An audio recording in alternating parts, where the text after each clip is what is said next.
Corona पर प्रधानमंत्री नरेंद्र मोदी की मुख्यमंत्रियों के साथ मीटिंग बस थोड़ी ही देर में शुरू होने वाली है और इस मीटिंग में 8 मुख्यमंत्री शामिल होंगे। इसके बाद दूसरी मीटिंग भी होगी जिसमें प्रधानमंत्री के साथ 30 सीएम होंगे। कोरोना के बढ़ते मामलों के बीच ये मीटिंग बहुत अहम है। इस मीटिंग से एक अच्छी खबर आएगी तो एक सख्त वाली न्यूज भी आ सकती है।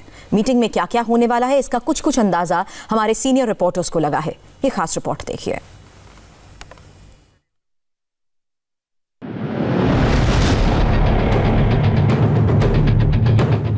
प्रधानमंत्री मोदी 30 मुख्यमंत्रियों से रिपोर्ट लेने वाले हैं। कोरोना के बारे में बड़ा डिसीजन होने वाला है।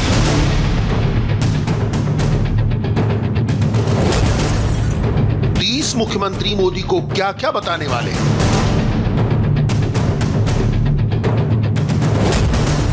नरेंद्र मोदी के क्या क्या निर्देश आने वाले हैं। प्रधानमंत्री मोदी का फैसला बड़ा होगा। यह फैसला बेहद कड़ा भी हो सकता है।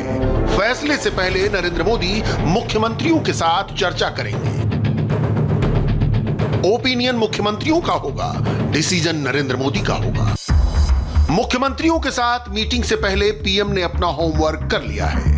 कोरोना और वैक्सीन की स्टेटस रिपोर्ट मोदी की टेबल पर तैयार रखी हुई है। मुख्यमंत्रियों के साथ प्राइम मिनिस्टर की मीटिंग के 2 एजेंडे हैं। एजेंडा नंबर 1 कोरोना की रफ्तार रोकना और एजेंडा नंबर 2 कोरोना वैक्सीन की रणनीति बनाना। मोदी के साथ मीटिंग में सबसे पहले उन मुख्यमंत्रियों का नंबर आएगा जहां कोरोना के एक्टिव केसेस सबसे ज्यादा हैं, जहां कोरोना की स्पीड सबसे तेज है। महाराष्ट्र में सबसे ज्यादा 82,500 एक्टिव कोरोना केस हैं। मुंबई में लगातार 5वें दिन 5,000 से अधिक केस आए हैं। फेस्टिवल सीजन में महाराष्ट्र में कोरोना ने टॉप गियर लगा लिया। इसी दौरान उद्धव सरकार ने मंदिर और मस्जिद के गेट खोले। पंढरपुर मंदिर 3 दिनों के लिए बंद करना पड़ा। महाराष्ट्र के ग्रामीण इलाकों में आज से स्कूल खुले, लेकिन मुंबई, पुणे, औरंगाबाद, नासिक और पिंपरी चिंचवाड़ में स्कूल बंद रहेंगे। मुंबई में लोकल नहीं चल रही तो बेस्ट की बसों में भीड़ उमड़ रही है। ऐसे में सोशल डिस्टेंसिंग कैसे हो, यह बड़ा सवाल है। दूसरे राज्यों की तरह महाराष्ट्र ने नाइट कर्फ्यू नहीं लगाया। मुख्यमंत्री ने चेतावनी दी है कि अगर सोशल डिस्टेंसिंग का पालन नहीं किया तो दोबारा लॉकडाऊन लगाना पड़ सकता है।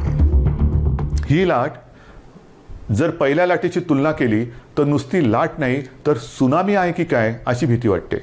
लोग कह रहे हैं कि ये कोरोना की लहर है, लेकिन मैं कह रहा हूं कि ये लहर नहीं, कोरोना की सुनामी है। वैक्सीन अभी हमारे हाथ में नहीं है। महाराष्ट्र में 12 करोड़ लोग हैं। इसकी 2 डोज चाहिए, यानी 24 करोड़ डोज। इसे लोगों तक पहुंचाने में कितना वक्त लगेगा ये स्पष्ट नहीं है। फिलहाल इसका समाधान सोशल डिस्टेंसिंग और मास्क पहनना है। अभी बहुत से लोग मास्क नहीं लगा रहे हैं, जो चिंता का विषय है। कोरोना कंट्रोल के हर पैमाने पर दिल्ली फिसड्डी साबित हो रही है। अब तो कोर्ट ने भी दिल्ली सरकार से जवाब तलब कर लिया है। दिल्ली में कोरोना से हर रोज 100 से ज्यादा मौतें हो रही हैं। हालात ये हैं कि दिल्ली के शमशानों और कब्रिस्तानों में जगह कम पड़ने लगी है। इस वक्त हम शास्त्री पार्क के कब्रिस्तान में हैं और कब्रिस्तान की तस्वीर कुछ ऐसी है कि यहाँ कब्रों की कतार लगी है और इस कब्रिस्तान में स्थान नहीं बचा है। अगर आप इधर देखेंगे तो यहाँ जेसीबी काम कर रही है और ये जेसीबी यहाँ मौजूद कब्रों को हटा रही है। आपको बता दें कि इस प्रक्रिया को मिट्टी पलटी कहा जाता है। और देखिए ये नासिर का डेथ प्लेट है, या कहें कि उनकी कब्र पर लिखी थी। उनको 26/11/2019 को उनकी डेथ हुई थी, लेकिन अब उनकी कब्र के ऊपर लगा ये हटा दिया गया है। कब्र समतल की जा रही है ताकि यहाँ जो लोग दफनाने के लिए लाए जा रहे हैं उनके लिए जगह उपलब्ध करवाई जा सके। 100 से 150 के करीब जो है हमारे यहाँ कोविड-19 के शव दफना चुके हैं हम, और अब तो बिल्कुल जगह ही नहीं बची है। दिल्ली में कोरोना के 40,500 एक्टिव केस हैं। कोरोना से देश में होने वाली मौत का 1/4 हिस्सा दिल्ली में है। दिल्ली के लोग मास्क लगाने में भी आनाकानी करते हैं। मास्क न लगाने का फाइन 500 रुपए से बढ़ाकर 2,000 रुपए किया गया। दिल्ली के स्कूल कॉलेज खोलने का विचार फिलहाल टाल दिया गया है।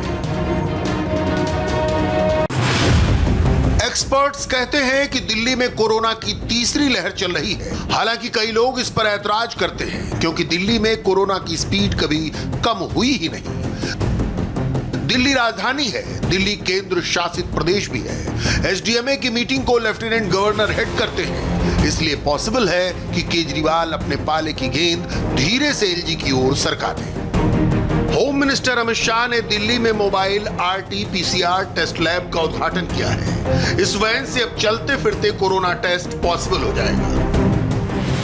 आईसीएमआर और स्पाइस हेल्थ ने एक साथ मिलकर मोबाइल वैन के जरिए RT-PCR टेस्ट करने का जिम्मा उठाया है। इस तरह से दिल्ली में 10 मोबाइल वैन होंगी ताकि दिल्ली में बढ़ती हुई कोरोना की थर्ड वेव को रोका जा सके। इस तरह से कंटेनर में एक पूरा लैब सेटअप किया गया है जिसमें 6 घंटे में आपको ऑथेंटिक रिपोर्ट दिखेगी, जिसका चार्ज होगा सिर्फ 499 रुपये। 6 घंटे में आपको ऑथेंटिक सर्टिफाइड रिपोर्ट मिलेगी। इस तरह से एक मोबाइल टेस्टिंग वैन है। अगर आप थोड़ा अंदर जाके देखेंगे तो इस तरह एक वैन को तैयार किया गया है जो पूरी तरीके से मोबाइल है। आप अंदर आएंगे तो आपको पूरा एक सेटअप दिखाई देगा जिसमें सैंपलिंग से लेके टेस्टिंग तक की सारी फैसिलिटी है। मैम, अगर आप बता पाएं कौन कौन सी मशीन है और क्या कुछ है? जी एब्सोल्युटली। तो ये हमारी RT-PCR मशीन्स है, बायोरैड मशीन्स। एक मशीन में 96 सैंपल्स का बैच जाता है और इसी में कोरोना वायरस की टेस्टिंग होती है। पश्चिम बंगाल और राजस्थान, ये दोनों राज्य एक्टिव केसेस के मामले में टॉप 5 के राज्यों में हैं। पश्चिम बंगाल में 25,200 एक्टिव केस हैं और राजस्थान में 23,190 एक्टिव केस। प्रधानमंत्री नरेंद्र मोदी, ममता बनर्जी और अशोक गहलोत से भी कोरोना रिपोर्ट लेंगे। दीदी के राज्य में 8,000 से ज्यादा मौत हो चुकी है। पिछले 18 दिनों में 1,000 से ज्यादा मौत हुई। रोजाना 50 के करीब मौत हो रही है। 100 टेस्ट में से 8 से ज्यादा पॉजिटिव रिजल्ट आ रहे हैं। गहलोत सरकार की कोरोना रिपोर्ट भी बहुत अच्छी नहीं है। कोरोना केस बढ़ने पर गहलोत सरकार ने कुछ उपाय जरूर किए हैं, लेकिन वे काफी नहीं हो रहे हैं। राजस्थान के 8 जिलों में नाइट कर्फ्यू। जयपुर, जोधपुर, बीकानेर, उदयपुर में नाइट कर्फ्यू। अजमेर, अलवर, कोटा और भीलवाड़ा में भी नाइट कर्फ्यू। मास्क नहीं लगाने पर 500 रुपए का जुर्माना। बिना सूचना शादी करने पर 5,000 का जुर्माना। 100 से ज्यादा मेहमान होने पर 25,000 का फाइन। दफ्तरों में 75% स्टाफ से चलाना होगा काम। नाइट कर्फ्यू अकेले राजस्थान में नहीं लगा है। गुजरात, मध्य प्रदेश और हिमाचल में भी कोरोना धीरे धीरे ताले लगवा रहा है। એ સિવાય પણ ગુજરાતના બાકીના શહેરો ત્યાંના નાગરિકને પણ હું વિનંતી કરું છું। गुजरात के बाकी शहरों के नागरिकों से भी विनती है कि उनके इलाके में संक्रमण बढ़े नहीं, इसके लिए शाम के समय घर में रहें और नियमों का पालन करें। दिन से रात के 9 बजे तक गुजरात की तमाम जगहों पर मास्क के बिना कोई नहीं निकले। सख्त आदेश है कि कोई व्यक्ति अगर मास्क नहीं पहनता तो पुलिस 1,000 रुपए जुर्माना लगाएगी। કડક સૂચના આપી છે કે કોઈ પણ વ્યક્તિ માસ્ક નહીં પહેર્યો હોય તો 1,000 રૂપિયા દંડ પોલીસ કરશે જ। गुजरात के अहमदाबाद, सूरत, राजकोट और वडोदरा में नाइट कर्फ्यू लगा दिया गया है।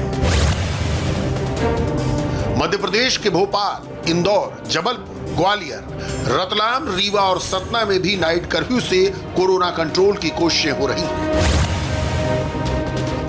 हिमाचल प्रदेश के शिमला, कुल्लू, मंडी और कांगड़ा में भी नाइट कर्फ्यू लगाने का फैसला किया गया है।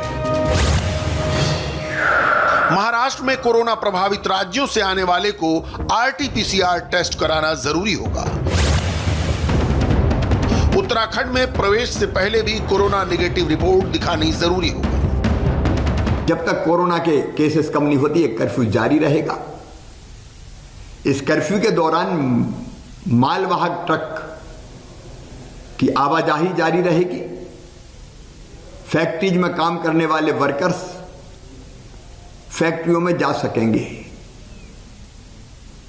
हमने यह भी तय किया है, कक्षा 1 से लेकर 8 तक के स्कूल बंद रहेंगे। 9 से लेकर 12वीं तक के विद्यार्थी विभाग के निर्देशों के अनुसार केवल गाइडेंस के लिए स्कूल में जा सकेंगे। कॉलेज भी बंद रहेंगे। मोदी सरकार ने लॉकडाउन का ताला धीरे धीरे खोला था, लॉकडाउन से अनलॉक तक आने में हफ्तों महीनों का टाइम लिया गया ताकि लोग कोरोना गाइडलाइंस को अच्छे से समझ लें और कोरोना से बचने के तरीकों को अपनी जिंदगी में उतार लें। भारत में कोरोना से रिकवरी रेट 90% से ऊपर है, फिर भी कोरोना अभी गया नहीं है। खुद प्रधानमंत्री बार बार ये याद दिलाते रहते हैं। दवाई बनाने के लिए हमारे वैज्ञानिक कठिन तप कर रहे हैं। दुनिया भर के वैज्ञानिक लगे हुए हैं। सबसे धनवान देश के लोग भी लगे हैं और गरीब देश के लोग भी लगे हैं। लेकिन जब तक दवाई नहीं तब तक ढिलाई नहीं। अगर हालात नहीं सुधरे और लोगों की आदतें नहीं बदली तो अनलॉक फिर से लॉक हो सकता है। केंद्र सरकार धीरे धीरे पेच कस रही है। क्या हम फिर से मिनी लॉकडाउन की ओर बढ़ रहे हैं? इसका जवाब सिर्फ नरेंद्र मोदी के पास है। हेल्थ मिनिस्ट्री, आईसीएमआर और सीरम इंस्टीट्यूट से मिली जानकारियों से इतना पक्का है कि कोरोना की वैक्सीन जनवरी से फरवरी के बीच में आ जाएगी। प्रधानमंत्री नरेंद्र मोदी 30 मुख्यमंत्रियों के साथ कोरोना वैक्सीन बांटने के तरीकों पर बात करेंगे। कोविड-19 का खतरा अभी समाप्त नहीं हुआ है और हमेशा हमें इस बारे में देखना होगा कि वैक्सीन बनाने के लिए आदरणीय प्रधानमंत्री जी के मार्गदर्शन में हमारे सभी वैज्ञानिक इस दिशा में बहुत अच्छा प्रयास कर रहे हैं। बहुत सार्थक प्रयास भी है कि भारत के अंदर जो वैक्सीन बन रही है वह दुनिया के अंदर किसी भी वैक्सीन से ज़्यादा इफेक्टिव दिख रही है। लेकिन उस सब के बावजूद वैक्सीन आने, वैक्सीन हर नागरिक तक पहुंचने और वैक्सीन का प्रभाव तब तक बरकरार रहे, इस दृष्टि से हमें अभी सावधान होना पड़ेगा और इसमें बचाव बहुत महत्वपूर्ण है। सितंबर 2021 तक 25 से 30 करोड़ लोगों को वैक्सीन लगाने का टारगेट है। सबसे पहले प्राइमरी हेल्थ वर्कर्स को लगेगा कोरोना वैक्सीन का इंजेक्शन, फिर फ्रंट लाइन वर्कर्स को वैक्सीन का डोज मिलेगा। फ्रंट लाइन वर्कर्स में पुलिस और सैनिटाइजेशन स्टाफ शामिल होंगे। 50 से 65 साल के लोगों के बीच कोरोना केसेस ज्यादा हैं। तीसरे राउंड में उनको वैक्सीन लगेगी। हेल्थ प्रॉब्लम वाले 50 साल से कम उम्र के लोगों को भी प्रायोरिटी से वैक्सीन लगेगी। वैक्सीन जहां भी बने, इतना तय है कि उसका मास प्रोडक्शन भारत में ही होगा। भारत के अपने लैब्स में भी 5 वैक्सीन का डेवलपमेंट एडवांस स्टेज में है। इनमें से 4 वैक्सीन कैंडिडेट ट्रायल के दूसरे और तीसरे चरण में हैं और 1 वैक्सीन कैंडिडेट ट्रायल के पहले और दूसरे फेज में। छोटे से ब्रेक के लिए मैं यहाँ पर रुकना है। अब से थोड़ी देर बाद दिल्ली में बुर्के वाली का कोहराम।